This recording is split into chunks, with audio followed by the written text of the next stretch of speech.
This is the Cholo News Report for Sunday 26 November 2017. A large factory explosion in Ningbo, China, kills at least 2 people, and injures more than 30. The blast is said to have occurred at a factory at about 0900 in the city's Jiangbi district, causing some nearby buildings to collapse.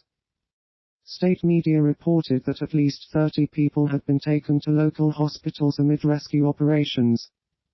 Industrial accidents are common in China, and have prompted growing calls for better safety standards. Pakistan's government has called for troops to be deployed in the capital, Islamabad, after violence broke out during protests by Islamists. About 200 people were injured when security forces tried to disperse an Islamist sit-in at the Faizabad interchange, a key highway. The protesters have been blocking the highway for several weeks, demanding the sacking of Law Minister Zahid Hamid, whom they accuse of blasphemy. The request for the military deployment came after hundreds more demonstrators turned up unexpectedly, forcing the police to retreat. Russian President Vladimir Putin signs into law amendments that allow foreign media outlets in Russia to be listed as foreign agents. Earlier this month, RT America has been forced to be registered as a foreign agent in the United States. RT conducts strategic messaging for the Russian government and seeks to influence politics and fuel discontent in the US, the report stated. The United States demands have caused Russian officials to threaten similar restrictions on US-funded media outlets acting in Russia, such as Radio Free Europe and its television sister network Current Time.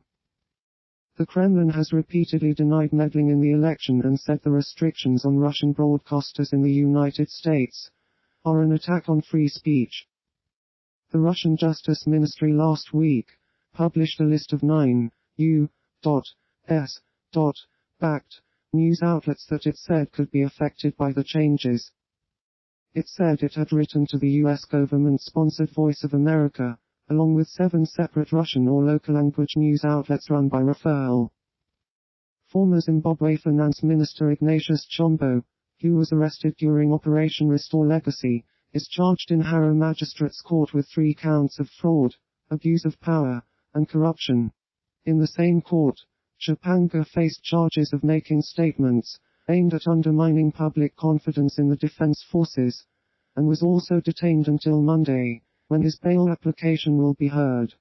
The MDC demanded concrete action to investigate human rights abuses, steps to tackle corruption, plans for free and fair elections next year, and assurances that the military would return to their barracks and stay out of politics. The United States and Russia begin fighting over the extradition of Yevgeny Nikulin, who was detained in October 2016 in the Czech Republic, after the U.S. Justice Department issued an international arrest warrant for him. However, soon after the U.S. issued its arrest warrant, Russian authorities also sought his extradition. The Russian charge accuses Nikulin of stealing from an online money transfer company back in 2009. Nikulin has spent the last 13 months behind the walls of Pankrak prison in Prague, and has received at least 1 visit from FBI agents, his attorney, Martin Sadilek, said. On Friday, the Czech High Court rejected arguments from Nikulin's lawyer that he should not be extradited to the United States.